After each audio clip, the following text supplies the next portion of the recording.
Hello, my name is Cielo Cervantes, and I'm here to present my personal philosophy of citizenship. As an overview, I think of this in three parts: to respect, to understand, and to help. That's that's the gist. Um, in respect, it's respecting people, respecting the environment, respecting points of view, and having empathy for others. Through that process, and also through the scientific process and critical thinking, we understand.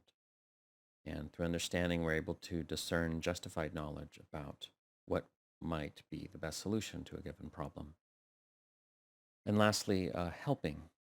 Um, helping is, of course, very important to actually reach social progress.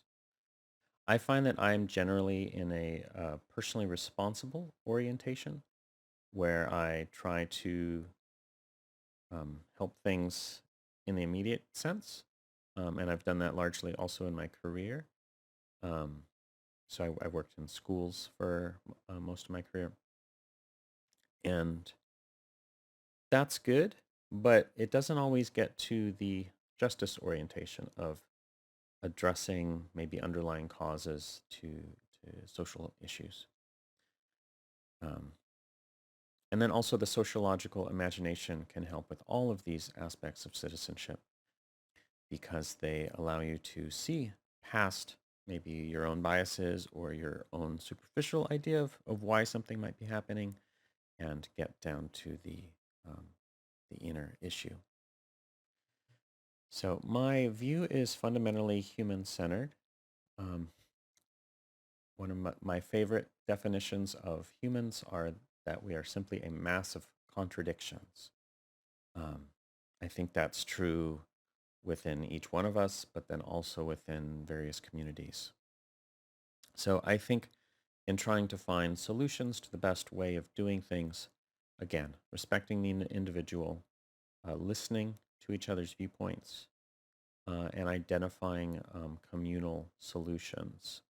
So things that can help the most, the most amount of people, and then use those actions to move towards progress.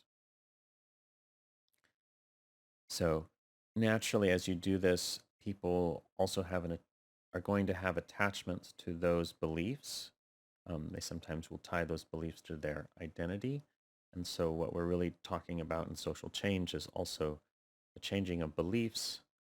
Um, and through that, you're going to get some tension and some conflict. So we want to also be very mindful through that empathic approach to find peaceful solutions and resolutions to social issues.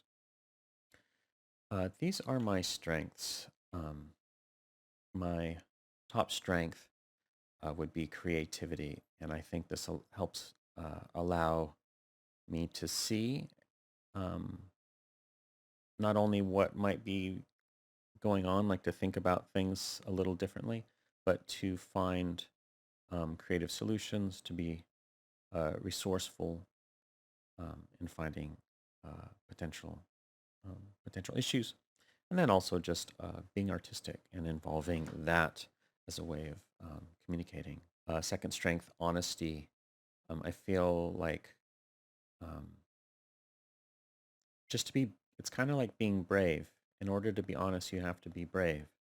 And so you have to know when you feel secure in the knowledge that you have to be honest with yourself first and foremost, but then also express that to others. Um, and since we're talking about changing of beliefs, many false beliefs are formed from lack of knowledge. So it's very important to share your knowledge when you feel or when you have evidence that it is perhaps correct. So humor, also very important. This can be used to help speak truth to power um, and to help share important messages in less threatening ways. With perspective, just to always be mindful that, I really believe everyone is trying their best. Um, and that's sometimes hard to wrap your head around when people do bad things to each other or when you see the chaos of the world. And I think it's good to be realistic about those things, um, but also understand that there's always room to improve. And I think that comes into my fifth, which is appreciation for beauty and excellence, finding common ground and finding the beauty in the kind of in the chaos to manifest change. This is the ultimate goal that we're trying to do with citizenship.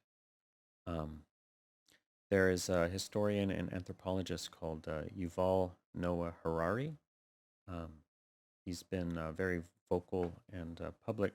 Most recently, he's written a number of books, but he expresses the idea of stories as sort of the basis of culture. Um, and I think that's really important to understand that these stories that we tell ourselves, which is not just stories in the traditional sense, but everything that we believe. So it could be government and religion and concepts like money, things like that. All of those are social constructions, stories. And that is the social construction of reality through those stories.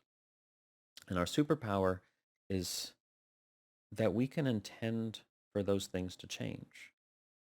And there's so many examples if we look back in history of past paradigms of racial and gender inequality, slavery, religious intolerance, zealotry, past empires. The list goes on forever. The point is that stories can change, and the present moment and even these huge issues that we're sometimes faced with, we have to understand that they're malleable and that we have the power to change them. And individual empowerment comes from knowing that we as human beings will always have agency over our collective destiny. Um, so I think that is essential to citizenship. Um, if we buy into the story that we do not have control, then that is the world that we shall have. If we instead believe and accept control as responsibility and move towards action, then that is our world made manifest. So we all have a power and responsibility to change. Thank you. And it's been a pleasure being a student with you all.